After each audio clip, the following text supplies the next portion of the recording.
Hi friends, welcome back to my channel. Friends అందరూ ఎలా ఉన్నారు? బాగున్నారా? నేనైతే చాలా బాగున్నానండి. సో ఈరోజు వీడియోలో అయితే ఒక మంచి రెసిపీని అయితే మీ అందరితో షేర్ చేసేసుకుంటాను. మంచి రెసిపీనే కాదండి, హెల్దీ రెసిపీ. హెల్దీ రెసిపీ అనేసి ఈ అరటి దూటను చూపిస్తున్నాను ఏంటా అనుకోవచ్చు. ఈ అరటి దూటలో చాలా హెల్త్ బెనిఫిట్స్ అయితే ఉన్నాయి.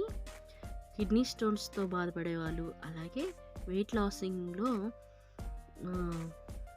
డైట్ తీసుకునే వాళ్ళకి ఇది చాలా బాగా ఉపయోగపడుతుందండి.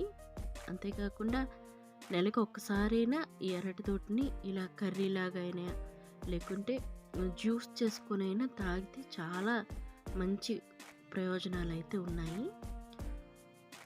సో ఇప్పుడైతే అరటి దూటతోనే నేను కర్రీని అయితే ప్రిపేర్ చేసేస్తున్నాను.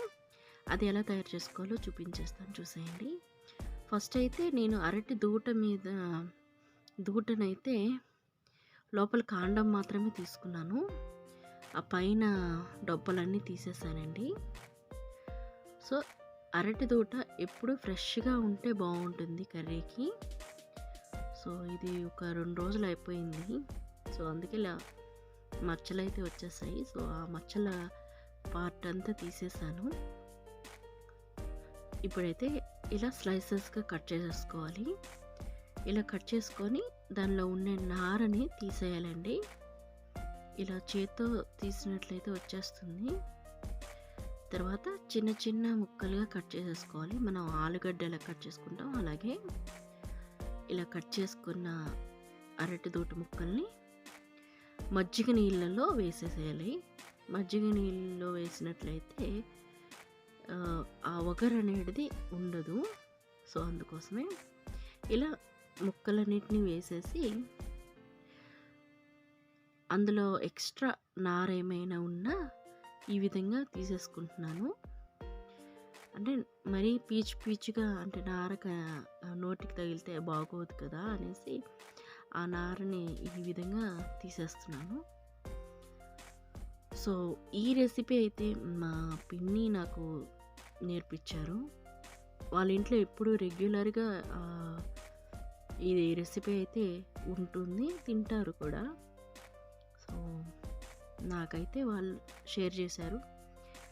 నాకేదైనా మంచి అనిపిస్తే మీ అందరితో షేర్ చేసుకుంటాను కాబట్టి నేను కూడా మీ అందరితో షేర్ చేసేసుకుంటున్నాను. సో ఇప్పుడైతే కడాయి పెట్టేసుకొని ఆయిల్ వేసుకొని మినప్పప్పు కాస్త ఫ్రై అయిన తర్వాత జీలకర్ర, అలాగే ఆవాలు,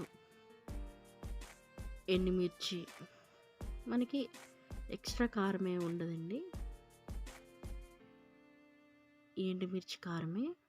సో ఎండుమిర్చి ఒక 2 పచ్చిమిర్చిలు కూడాను వేసుకోవచ్చు, మనం కారం కొంచెం స్పైస్గా తినాలి అని అనుకుంటే.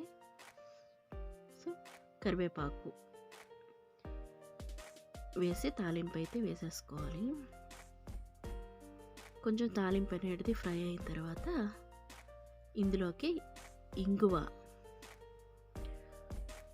వేసినట్లయితే ఆ ఫ్లేవర్ అనేది బాగుంటుందండి అరటి దూట కూరకి.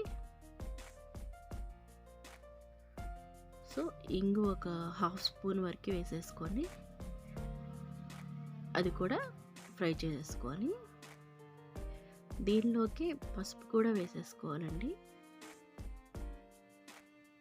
ఒక 1/2 స్పూన్ వరకు పసుపు అయితే వేసేసుకోవాలి.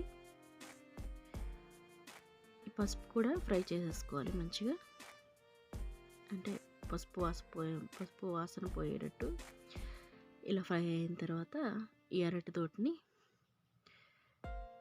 ఈ తాలింపులోకి వేసేయండి. సో ఇలా వేసుకొని కలియబెట్టేసి మూత పెట్టి ఒక 5 నిమిషాలు అలా స్లో ఫ్లేమ్లో మగ్గనిచ్చేయాలండి.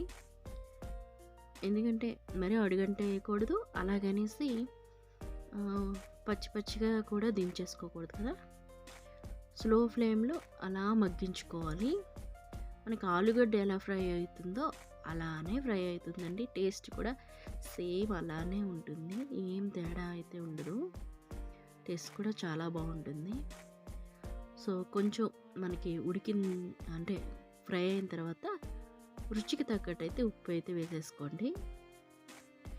ఉప్పు వేసుకొని మళ్ళీ కలిపి పెట్టుకొని మూత పెట్టి ఇంకొక 5 నిమిషాల పాటు అలా మగ్గనిచ్చేసేయాలి. ఆలుగడ్డ అయితే వేగంగా సాఫ్ట్ అయిపోతుంది. ఇది అరటి దూట కాబట్టి కొంచెం టైం పడుతుందండి. అదే మూత పెట్టి కొంచెం కొంచెంగా మగ్గిస్తూ మనకి ముక్క అనేది సాఫ్ట్ అయ్యేంత వరకు ఉడికించుకోవాలి. సో ఇలా ముక్క అయితే ఉడికిపోయింది. ఇంకొంచెం మగ్గించుకుంటాను. కొంచెం మూత పెట్టేసి ఇంకొక 5 మినిట్స్ అలా మగ్గించేస్తే సరిపోతుంది. ఫైనల్గా మనం పచ్చి కొబ్బరి తురుముతో ఫ్రై చేసేసుకోవాలి. 1 కప్పు వరకు తీసుకున్నానండి పచ్చి కొబ్బరి. చివరాఖరిలో వేసేయాలి. అంతే. Tasty and healthy. ఇది ఒట్టినొట్టిని కూడా తినేయచ్చు, అంత బాగుంటుంది. అంటే ఒత్తినే తినచ్చు లేదా రసం దాంతో కూడా తినచ్చు, అంత బాగుంటుంది. టేస్టీ అండ్ హెల్తీ అరటి తోటకూర అండి.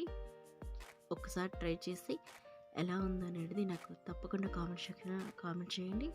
అంతేకాకుండా ఈ వీడియో కనుక నచ్చినట్లయితే లైక్ చేయండి, షేర్ చేయండి. నా ఛానల్ అయితే తప్పకుండా సబ్స్క్రైబ్ చేసుకోండి.